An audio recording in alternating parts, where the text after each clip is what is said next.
Assalamualaikum warahmatullahi wabarakatuh. Apa kabar semuanya para pendengar yang budiman? Pada kesempatan kali ini saya akan bercerita tentang suatu kisah yang inspiratif. Semoga kita dapat inspirasi dari kisah atau cerita pada kali ini. Kisah ini dikirimkan oleh seorang mahasiswa asal Indonesia yang bermukim di Jerman. Langsung saja saya akan membacakan kisah dari seorang ibu dari 3 orang anak dan baru saja menyelesaikan kuliah.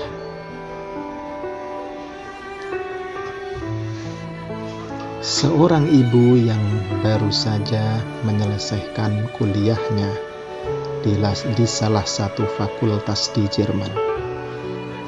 Kita dengarkan beliau. Saya adalah ibu dari 3 orang anak dan baru saja menyelesaikan kuliah saya.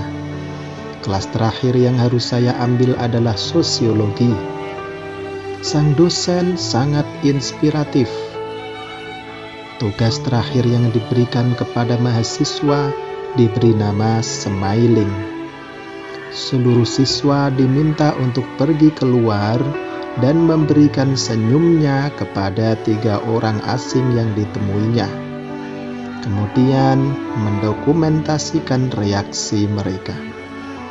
Setelah itu, setiap siswa diminta untuk mempresentasikan di depan kelas. Saya adalah seorang yang periang, mudah bersahabat, dan selalu tersenyum pada setiap orang. Jadi, saya pikir tugas ini sangatlah mudah. Setelah menerima tugas tersebut, saya bergegas menemui suami saya dan anak bungsu saya yang menunggu di taman di halaman kampus untuk pergi ke restoran McDonald yang berada di sekitar kampus. Pagi itu udara sangat dingin dan kering. Sewaktu suami saya akan masuk dalam antrian, saya menyela dan meminta agar dia saja yang menemani si bungsu sambil mencari tempat duduk yang masih kosong. Ketika saya sedang dalam antrian menunggu untuk dilayani, mendadak setiap orang di sekitar kami bergerak menyingkir, dan bahkan orang yang semula antri di belakang saya ikut menyingkir keluar dari antrian. Suatu perasaan panik menguasai diri saya ketika berbalik dan melihat mengapa mereka semua pada menyingkir. Saat berbalik itulah saya mencium bau badan kotor yang cukup menyengat. Ternyata tepat di belakang saya berdiri 2 orang lelaki tunawisma yang sangat dekil. Saya pun bingung dan tidak mampu bergerak sama sekali. Ketika saya menunduk, tanpa sengaja mata saya menatap laki-laki yang lebih pendek, yang berdiri lebih dekat dengan saya, dan ia sedang tersenyum ke arah saya. Lelaki itu bermata biru, sorot matanya tajam, tapi juga memancarkan kasih sayang. Ia menatap ke arah saya, seolah ia meminta agar saya dapat menerima kehadirannya di tempat itu. Ia menyapa, "Good day," sambil tetap tersenyum dan sembari menghitung beberapa koin yang disiapkan untuk membayar makanan yang dipesan. Secara spontan saya membalas senyumnya, dan seketika teringat oleh saya tugas yang diberikan oleh dosen. Lelaki kedua sedang memainkan tangannya dengan gerakan aneh, berdiri di belakang temannya. Saya segera menyadari bahwa lelaki kedua itu menderita defisiensi mental, dan lelaki dengan mata biru itu adalah penolongnya. Saya merasa sangat prihatin setelah mengetahui bahwa ternyata dalam antrian itu kini hanya tinggal saya bersama mereka. dan kami bertiga tiba-tiba saja sudah sampai di depan konter. Ketika wanita muda di konter menanyakan kepada saya, apa yang ingin saya pesan? Saya persilahkan kedua lelaki tunawisma itu untuk memesan duluan. Lelaki bermata biru segera memesan, kopi saja, 1 cangkir nona. Ternyata dari koin yang terkumpul hanya itulah yang mampu dibeli oleh mereka. Sudah menjadi aturan di restoran di sini, jika ingin duduk di dalam restoran dan menghangatkan tubuh, maka orang harus membeli sesuatu. Dan tampaknya kedua orang ini hanya ingin menghangatkan badan. Tiba-tiba saya diserang oleh rasa iba yang membuat saya sempat terpaku beberapa saat.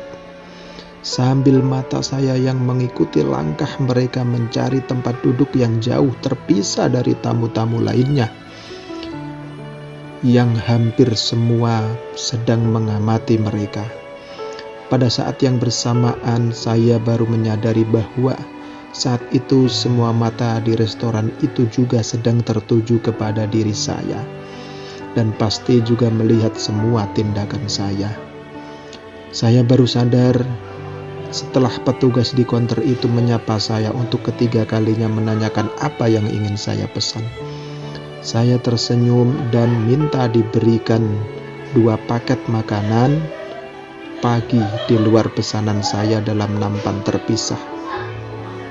Setelah membayar semua pesanan, saya minta bantuan petugas lain yang ada di konter itu untuk mengantarkan nampan pesanan ke meja tempat duduk suami dan anak saya. Sementara saya membawa nampan lainnya berjalan melingkari sudut ke arah meja yang telah dipilih kedua lelaki itu untuk beristirahat. Saya letakkan nampan berisi makanan di atas mejanya dan meletakkan tangan saya di atas punggung telapak tangan dingin lelaki bermata biru itu. Sambil saya berucap, makanan ini telah saya pesan untuk kalian berdua. Kembali mata biru itu menatap dalam ke arah saya. Kini mata itu mulai basah berkaca-kaca dan dia hanya mampu berkata, "Terima kasih banyak, Nyonya."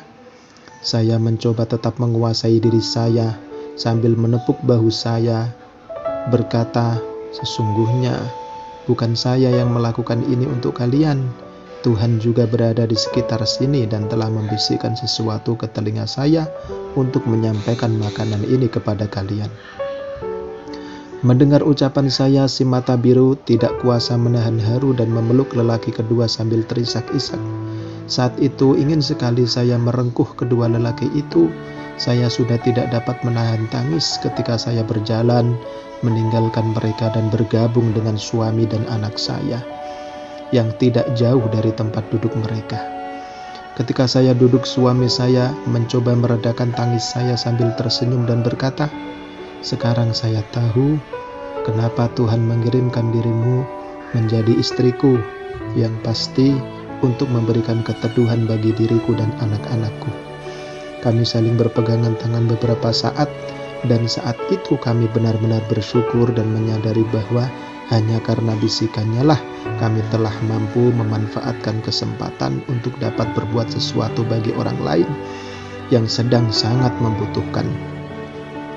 Ketika kami sedang menyantap makanan, dimulai dari tamu yang akan meninggalkan restoran dan disusul oleh beberapa tamu yang lainnya. Mereka satu persatu menghampiri meja kami untuk sekedar ingin berjabat tangan dengan kami. Salah satu di antaranya seorang bapak memegang tangan saya dan berucap, "Tanganmu ini telah memberikan pelajaran yang mahal bagi kami semua yang berada di sini. Jika suatu saat saya diberikan kesempatan olehnya, saya akan lakukan seperti yang telah kamu contohkan tadi kepada kami." Saya hanya bisa berucap terima kasih sambil tersenyum. Sebelum beranjak meninggalkan restoran, saya sempatkan untuk melihat ke arah kedua lelaki itu dan seolah ada magnet yang menghubungkan batin kami. Mereka langsung menoleh ke arah kami sambil tersenyum, lalu melambai-lambaikan tangan ke arah kami. Dalam perjalanan pulang, saya merenungkan kembali apa yang telah saya lakukan terhadap kedua orang tunawisma tadi. Itu benar-benar tindakan yang tidak pernah terpikir oleh saya. Pengalaman hari itu menunjukkan kepada saya betapa kasih sayang Tuhan itu sangat hangat dan indah sekali.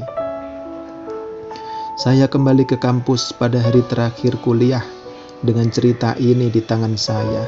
Saya menyerahkan paper saya kepada dosen, dan keesokan harinya sebelum memulai kuliah saya dipanggil dosen ke depan kelas.